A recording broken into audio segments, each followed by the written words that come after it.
This is a simple use of ApplicationCraft with oAuth utilizing three social networks: Facebook, Twitter, and Dropbox.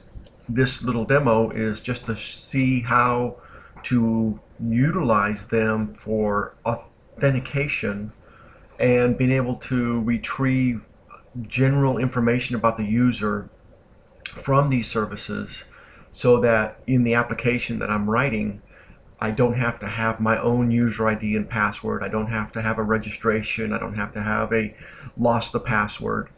The user that will use my application will log in with one of these three networks, social networks. So let's just look at the code real quick. First off, the user will have somewhat of a dialogue like this with the three social networks provided. They can click on any one of the icons and they will then log in to my system via the social network they selected. And in this little demo, what I will do is after they go through the oAuth process, I'll go back to the social network and retrieve information about that user.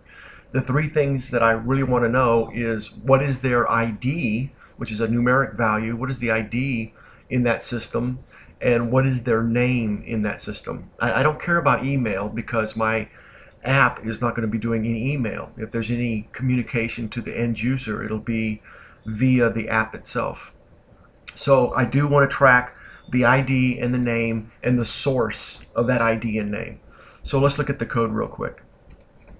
This is the client side. The main function is right out of the documents with ApplicationCraft. Basically, it's a callback. How do we do the callback? We're going to first call into the oAuth sign-in, passing what oAuth provider we want to use. So this function, do oAuth sign-in, is used by three handlers.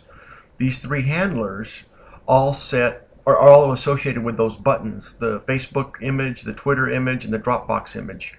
And they set the window.oAuth value, which is a global attribute, and they set the value appropriately to Facebook, Twitter, or Dropbox. So when they call the do oAuth sign-in, we pass in what oAuth provider we're going to use.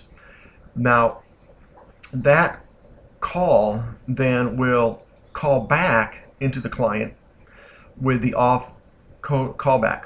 So when the sign-in concludes, we'll be coming back to this function here, and we'll receive the user auth key.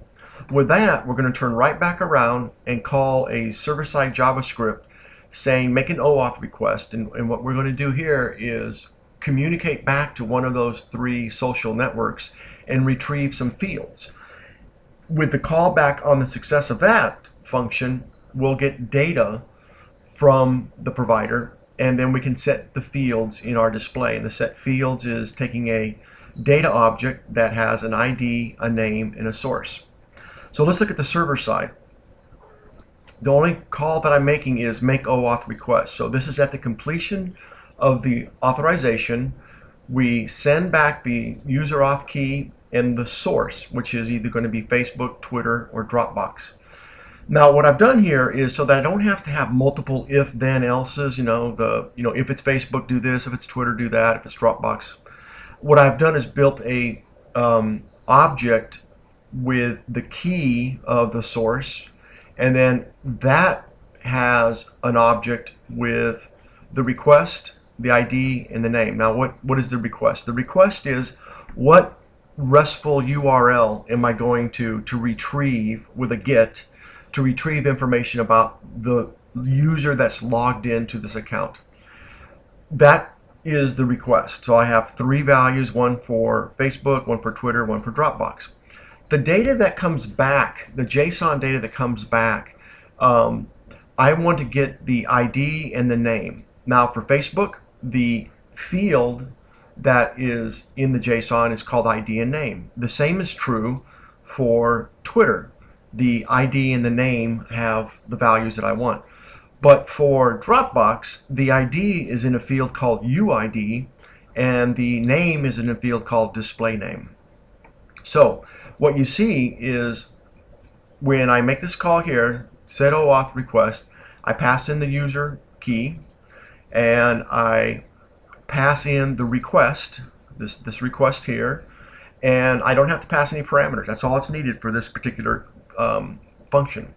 What I return to my client is an object. You can see the curly braces on the beginning and the end. It has three fields: an ID, a name, and a source. The ID is taking the data that came back from the oAuth request, indexing into that data with the fields, these fields indexed by the source. So say it's Twitter. So go into the fields Twitter and find the ID, and the value of the ID in this return data will be in the field called ID. Now if it was Dropbox, I would go into the fields Dropbox, and the ID value would be UID. So I would get the value UID. This all gets packaged up and returned to the client, and going back to the client, we can see that we set the fields. So we call this set field for the data, and we take the ID, the name, and the source and put them in the field. So let's go ahead and see how this runs. Let's just go ahead and go live. Oh, the other thing that you have to set up is the Twitter, the Facebook, and the Dropbox accounts. And those are well documented how to do that in the ApplicationCraft documents. So let's run this and just see how it looks. Let's go ahead and save. And live. And let's go to Facebook first. So I click Facebook, and I think I was already logged into Facebook, and so it comes back and says my ID in Facebook is that number and my name is here. Let's go into Twitter. So it goes to Twitter to log in. I have to authorize the account. The program I called was oAuth. So I authorized that account, and now we can go back and we can see that the Twitter has that ID and this name. Now go to Dropbox, and Dropbox wants to have the privileged allowed, and now you see my user ID, my name, and my source. So I have three ways to allow a user to log in. So in a future blog, I'll look at the database behind these values that I want to save in the ApplicationCraft database solution. So that's all for this video.